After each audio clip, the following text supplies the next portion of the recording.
दोस्तों एक लड़का था जिसका नाम सूरज था और एक लड़की थी जिसका नाम दिव्या था।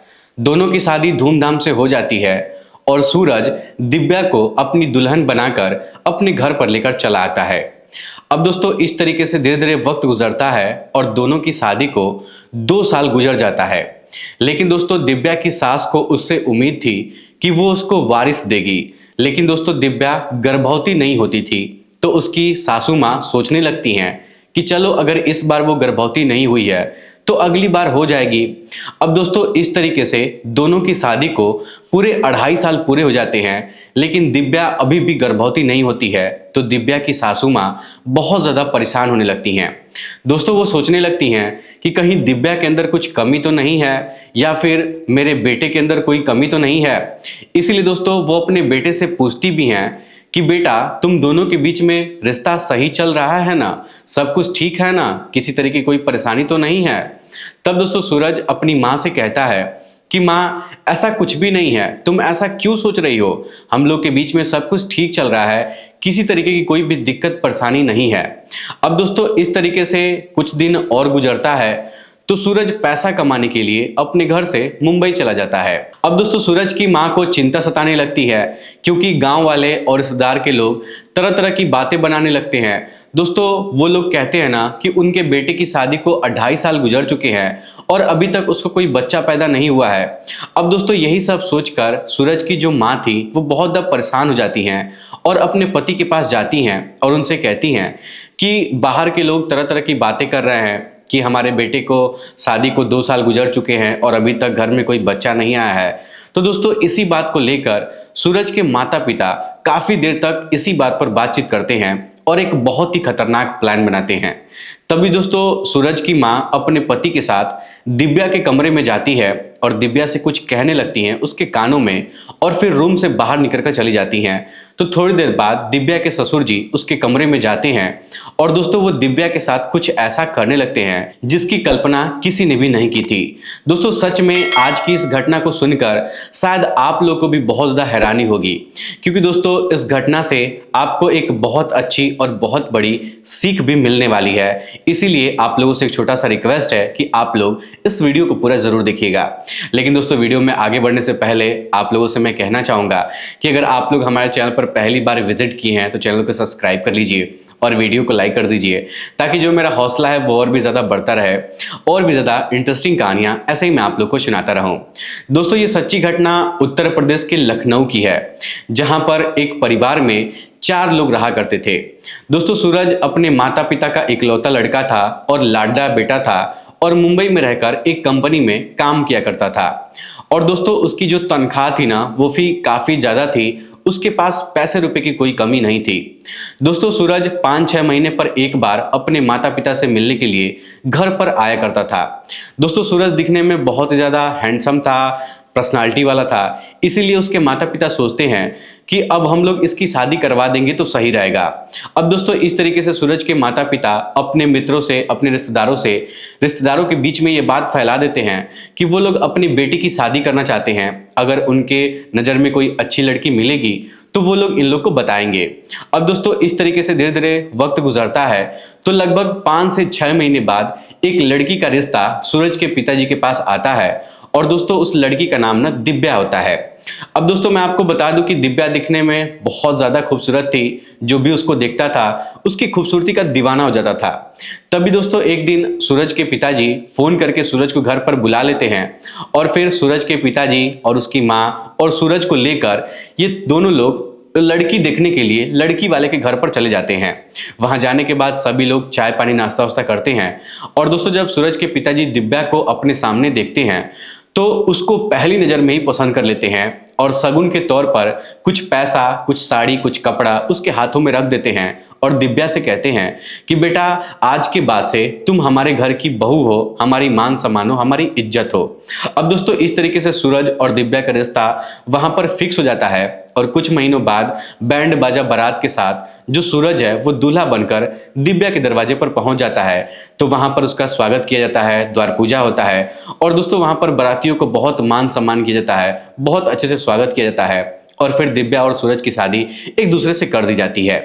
अब दोस्तों सूरज जब दिव्या से शादी कर लेता है तो दिव्या को अपने घर पर लेकर आता है और जब रात के 11 बजते हैं तो सूरज अपने कमरे में जाता है तो देखता है कि जो दिव्या है वो सज संवर कर बिस्तर पर बैठी हुई है और सुहाग रात का इंतजार कर रही है। दोस्तों थोड़ी देर बाद सूरज दिव्या के पास जाता है और जब उसका घूंघट उठाता है तो उसको देखकर एकदम से खुश जाता है, क्योंकि दोस्तों दिव्या दिखने में वाकई में बहुत ज्यादा खूबसूरत थी। उसकी खूबसूरती का कोई भी जवाब नहीं था।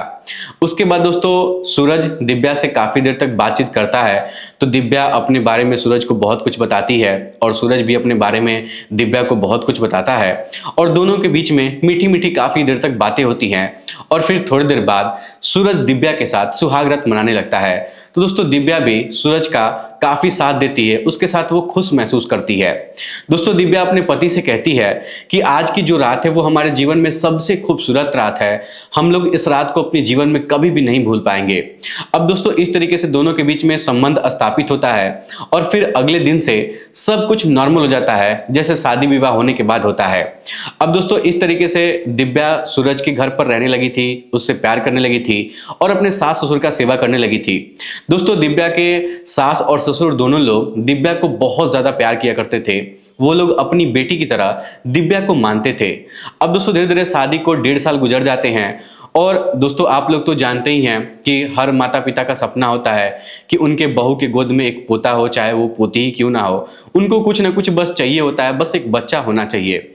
लेकिन दोस्तों शादी को 1.5 साल के बाद भी दिव्या गर्भवती नहीं होती है। तो दोस्तों दिव्या की सास को एकदम से टेंशन सताने लगती है और वो सोचने लगती है कि आखिर बात क्या है, अभी तक इन दोनों के बीच में कुछ हुआ क्यों नहीं है। लेकिन दोस्तों फिर वो सोचती थी कि चलो कोई बात नहीं है, अगर ये बच्चा अभी पैदा नहीं हुआ है, प्रेग्नेंट नहीं हुई है, तो इसमें सोचने वाली बात नहीं है, अगली बार हो जाएगी। अब दोस्तों इस तरीके से दोनों के शादी को लगभग 2 साल का वक्त गुजर जाता है, लेकिन दिव्या फिर भी गर्भवती नहीं होती है। तो उसकी सास बहुत ज्यादा परेशान हो जाती हैं, क्योंकि दोस्तों पड़ोसी के लोग भी ताना मारने लगते हैं कि दोनों की शादी को 2 साल गुजर चुके हैं और अभी तक दोनों के बीच में कोई बच्चा पैदा नहीं हुआ है, शायद दोनों के अंदर ही कोई कमी होगी। इस तरीके की बात आसपास के लोग जब फैलाने लगते हैं, करने लगते हैं, तो दिव्या की सास को बहुत ज्यादा बुरा लग जाता है और वो सोचती हैं कि कहीं दिव्या के अंदर कोई कमी तो नहीं है, या फिर वो ये भी सोचती हैं कि कहीं हमारे लड़के के अंदर ही तो कोई कमी नहीं है। इसलिए दोस्तों वो अपने बेटे से पूछती भी हैं कि बेटा तुम दोनों के बीच में सब कुछ ठीक चल रहा है ना, कोई टेंशन की बात तो नहीं है ना। तब दोस्तों सूरज अपनी माँ से कहता है कि हाँ माँ, हम दोनों के बीच में सब कुछ ठीक चल रहा है, किसी भी तरीके का कोई परेशानी नहीं है, तुम इतना टेंशन क्यों लेती हो। अब दोस्तों इस तरीके से कुछ दिन का वक्त और गुजरता है तो सूरज कंपनी में काम करने के लिए अपने घर से मुंबई चला जाता है। तो दोस्तों दिव्या की सास अपने पति सुरेंद्र से कहती हैं कि बाहर के लोग तरह तरह की बातें कर रहे हैं, उनके ताने सुनकर मैं तो परेशान हो चुकी हूँ। तभी दोस्तों दिव्या की सास अपने पति के साथ मिलकर एक ऐसा प्लान बनाती है जिसको सुनकर सच में दोस्तों आप लोग भी एकदम से हैरान हो जाएंगे। दोस्तों वो अपने पति से कहती है कि हमें तो ऐसा लगता है कि हमारे बेटे के अंदर ही कुछ कमी है, उसके बस का ये सब नहीं है, वो दिव्या के साथ कुछ कर नहीं पाता होगा, इसीलिए दिव्या गर्भवती नहीं हो पा रही है, लेकिन अब जो भी कुछ करना है वो तुम्हें ही करना पड़ेगा। दोस्तों दिव्या की सास अपने पति से कह रही थी कि तुम दिव्या के रूम के अंदर जाकर उसके साथ संबंध बनाओगे। अब दोस्तों जब दिव्या के ससुर जी ये बात सुनते हैं कि उनकी पत्नी ये बात कह रही है कि तुम बहू के साथ संबंध बनाओगे, तो दोस्तों बहुत ज्यादा घबरा जाते हैं। दोस्तों दिव्या के ससुर जी अपने पत्नी से कहते हैं कि ऐसा कैसे हो सकता है, मैं अपने बेटे की पत्नी के साथ ऐसा कभी भी नहीं करूंगा, ऐसा मैं नहीं कर सकता हूं।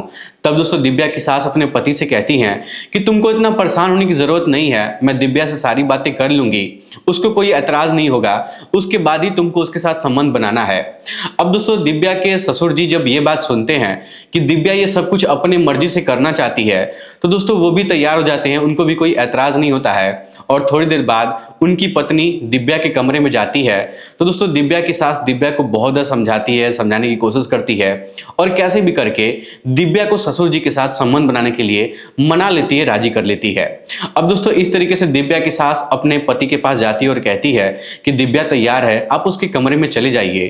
तो दोस्तों थोड़ी देर बाद दिव्या का जो ससुर जी थे वो उसके कमरे के अंदर चले आते हैं। तो दिव्या की सास कमरे के बाहर खड़े होकर इस दृश्य को देखकर फुट फुट कर रोने लगती है और अपने आप को कोसने लगती है। और दोस्तों मैं आपको बता दूं कि कोई भी औरत अपने पति को इस तरीके से दूसरे लड़की के हवाले नहीं करना चाहेगी, लेकिन दोस्तों यहां पर बात कुछ और थी, तो मजबूरी में दिव्या की सास को यह कदम उठाना पड़ा था। अब दोस्तों जब दिव्या के ससुर जी उसके कमरे के अंदर जाते हैं तो दिव्या की जो सास थी वो अपने कमरे में चली जाती हैं और अंदर से दरवाजा बंद करके कमरे के अंदर फुट फुट कर रोने लगती हैं। कुछ देर बाद दिव्या के ससुर जी दिव्या के साथ शारीरिक संबंध बनाते हैं, खूब मौज मस्ती करते हैं। तो दोस्तों दिव्या को भी उनके साथ बहुत अच्छा लगता है। अब दोस्तों इस तरीके से ना दिव्या के ससुर जी उसके साथ लगातार कई बार शारीरिक संबंध स्थापित करते हैं। तो 5-6 दिन बाद जब दिव्या अपना चेकअप करती है तो उसको पता चलता है कि वो गर्भवती हो गई है। अब दोस्तों जब ये बात उसकी सास को पता चलता है कि दिव्या गर्भवती हो गई है तो उसकी सास बहुत ही ज्यादा खुश हो जाती हैं और दिव्या भी इस बात से बहुत ज्यादा खुश हो जाती है। लेकिन दोस्तों दिव्या के मन में एक सवाल चल रहा था और वो सवाल ये था कि वो अपने पति से क्या कहेगी, क्या बताएगी कि वो प्रेग्नेंट कैसे हुई है। तभी दोस्तों दिव्या और उसकी सास मिलकर एक और बहुत ही खतरनाक प्लान बनाते हैं और सूरज को फोन करके घर पर बुलाते हैं और फिर दिव्या अपने पति के साथ 3-4 दिन तक लगातार शारीरिक संबंध बनाती है और फिर 4-5 दिन बाद अपना चेकअप करके अपने पति को बताती है कि मैं प्रेग्नेंट हो गई हूं। अब दोस्तों जब सूरज ये बात सुनता है कि मेरी पत्नी इतने सालों बाद प्रेग्नेंट हो गई है तो वो भी बहुत ज्यादा खुश हो जाता है। हालांकि दोस्तों दिव्या अपने पति से गर्भवती नहीं हुई थी बल्कि वो अपने ससुर जी से गर्भवती हुई थी और ये बात सूरज नहीं जानता था। अब दोस्तों इस तरीके से घर में खुशियों का माहौल हो जाता है तो सूरज भी अपनी पत्नी को छोड़कर मुंबई पैसा कमाने के लिए नहीं जाना चाहता था, क्योंकि दोस्तों इतने सालों बाद वो प्रेग्नेंट हुई थी और घर में खुशी का माहौल था तो वो अपनी पत्नी को इस हालत में अकेले छोड़ना नहीं चाहता था। इसीलिए दोस्तों वो घर पर रहने का फैसला करता है। अब दोस्तों इस तरीके से 2-3 महीने का वक्त और गुजरता है, लेकिन इस बीच में दिव्या को ससुर जी की याद सताने लगती है, क्योंकि दोस्तों ससुर जी का जो प्राइवेट पार्ट था वो काफी ज्यादा हैवी था और थोड़ा सा हमको बोलना नहीं चाहिए चीज, लेकिन ये सारी बातें न्यूज में आई थी तो मैं आप लोग को बता रहा हूं।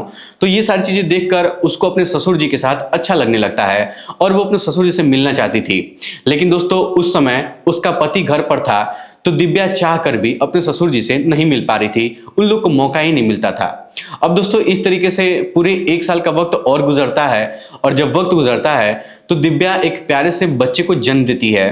तो दोस्तों पूरे घर में ना खुशियों का माहौल छा जाता है और गांव में सबके घरों में मिठाइयां बांटी जाती हैं और सबको डंका बजाकर बताया जाता है कि सूरज का एक बच्चा पैदा हुआ है।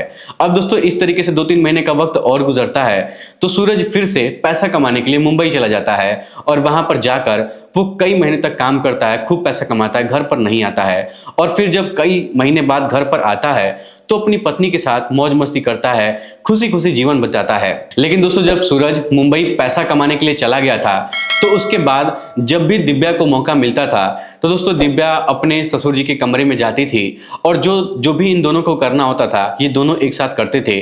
और दोस्तों इस तरीके से थोड़ा सा कुछ वक्त और गुजरता है तो दिव्या को उसके ससुर जी की लत लग जाती है और उसके ससुर जी को दिव्या की लत लग जाती है। तभी दोस्तों एक दिन दिवाली की छुट्टी मिलती है तो सूरज मुंबई से अपने घर पर आ जाता है और अपनी पत्नी के साथ वक्त गुजारने लगता है। तभी दोस्तों एक दिन रात के 11 बज रहे थे और जो दिव्या थी वो उस समय अपने पति के साथ अपने कमरे में सोई हुई थी। तो दोस्तों उसको लगता है ना कि उसका जो पति है वो सो चुका है, तो दिव्या धीरे से उठती है और उठकर अपने ससुर जी के कमरे में चली जाती है। और दोस्तों उस समय ना दिव्या की सास घर पर नहीं थी, वो रिश्तेदार के घर पर गई थी, कहीं शादी वगैरह पड़ा था, तो वो अपने ससुर जी के कमरे में चली जाती है और उनके साथ सो जाती है। और जब कमरे में जाती है तो उनके साथ लिपट कर उनके साथ मौज मस्ती करने लगती है। तभी दोस्तों अचानक से सूरज की नींद खुलती है और जब सूरज देखता है कि उसकी जो पत्नी है बगल में उसके साथ नहीं सोई हुई है, उसका बच्चा सिर्फ वहां पर सोया हुआ है, तो सूरज अपनी पत्नी को ढूंढने लगता है। दोस्तों जब सूरज अपने पिताजी के कमरे के पास जाता है तो अंदर से कुछ आवाजें सुनता है। तो सूरज सोचता है कि मेरी माँ तो घर पर नहीं है, वो तो रिश्तेदार के घर पर गई है, मेरे पिताजी किससे बात कर रहे हैं। अब दोस्तों इस तरीके से सूरज जब अपने पिताजी का दरवाजा खटखटाने लगता है तो सूरज के पिताजी और उसकी जो पत्नी थी ये दोनों लोग कमरे में थे। ये दोनों लोग बहुत डर जाते हैं और जल्दी जल्दी दोनों लोग अपना कपड़ा पहनते हैं और जब दरवाजा खोलते हैं तो दोस्तों सूरज अपनी पत्नी को अपने पिताजी के कमरे में देखकर बहुत ही ज्यादा गुस्सा हो जाता है, बहुत ज्यादा हैरान हो जाता है। अब दोस्तों सूरज अपने पिताजी को बहुत ज्यादा मारता है, पीटता है और इतना ज्यादा उनकी पिटाई करता है लाठी डंडे से कि दोस्तों ऑन द स्पॉट उसके पिताजी की वहीं पर मृत्यु हो जाती है। अब दोस्तों इस तरीके से ये बात पूरे मोहल्ले में फैल जाती है। तो सुबह में सूरज की माँ भी आ जाती हैं और वो भी रोने लगती हैं, बिलखने लगती हैं। और दोस्तों सूरज अपनी पत्नी को भी बहुत ज्यादा वहां पर मारता है। लेकिन दोस्तों ये बात कुछ ऐसी थी कि घर से बाहर नहीं जाने देना चाहिए था। वो नहीं चाहता था कि घर के बाहर वाले लोगों को ये सब बात पता चले। इसलिए सूरज अपनी माँ को अकेले में बैठाकर पूरी बात बताता है। तो दोस्तों सूरज की माँ जब पूरी बात सुनती हैं तो सूरज से कहती हैं कि बेटा इसमें तुम्हारे पिताजी की कोई गलती नहीं थी। मैंने ही उनसे ये सब करने के लिए कहा था, मैंने ही बोला था। क्योंकि बहू गर्भवती नहीं हो रही थी तो हम लोग को लग रहा था कि तुम्हारे ही अंदर कोई कमी होगी, इसीलिए वो गर्भवती नहीं हो पा रही है। और ये बात सत्य है कि तुम्हारे ही अंदर ही कमी थी, इसीलिए वो गर्भवती नहीं हो पा रही थी। तुम बच्चा पैदा नहीं कर सकते हो, इसीलिए हम लोग इस तरीके का प्लान बनाए थे। अब दोस्तों जब सूरज को ये बात पता चलता है कि वो जो बच्चा है वो मेरा नहीं है बल्कि मेरे पिताजी का बच्चा है, तो उसके पैरों के नीचे से जमीन खिसक जाती है। और दोस्तों वो उस समय अपनी पत्नी को और भी ज्यादा मारने लगता है और भी ज्यादा पीटने लगता है। अब दोस्तों वहां पर विवाद इतना ज्यादा हो जाता है कि कुछ लोग पुलिस को फोन करके वहां पर बुला लेते हैं। और दोस्तों जब पुलिस वाले वहां पर आते हैं तो वो लोग सूरज को गिरफ्तार कर लेते हैं, क्योंकि सारे मामले के बारे में उनको जानकारी हो जाती है। और दोस्तों वो अपने पिताजी को मौत के घाट उतार दिया था, इसीलिए पुलिस वाले सूरज के ऊपर काफी ज्यादा जो भी धाराएं लगाई जा सकती हैं लगा के कार्रवाई करते हैं और उसको जेल के अंदर डाल दिया जाता है। तो दोस्तों ये थी आज की कहानी। इस कहानी को सुनने के बाद आप लोग क्या कहना चाहेंगे, अपनी मानसिकता, अपनी राय हमें कमेंट बॉक्स में जरूर बताइएगा कि क्या इस तरीके से लोगों को करना चाहिए। और दोस्तों इस कहानी को सुनाने का उद्देश्य किसी के दिल को ठेस पहुंचाना नहीं है, किसी भी अश्लीलता को बढ़ावा देना नहीं है। इस कहानी को सुनाने का मकसद बस इतना सा है ताकि आप लोग इस कहानियों को सुनकर कुछ सीख सकें, आप लोग को कुछ अच्छी चीज मिल सके, आप लोग को जानकारी मिल सके और आप लोग अपने जीवन में ऐसी गलती कभी भी ना करें, इसलिए ये सब कहानियां सुनाई जाती हैं। चलिए दोस्तों फिलहाल आज के इस वीडियो में इतना ही। वीडियो पसंद आया तो वीडियो को लाइक, चैनल सब्सक्राइब जरूर करिएगा। आप सभी लोग का बहुत बहुत धन्यवाद।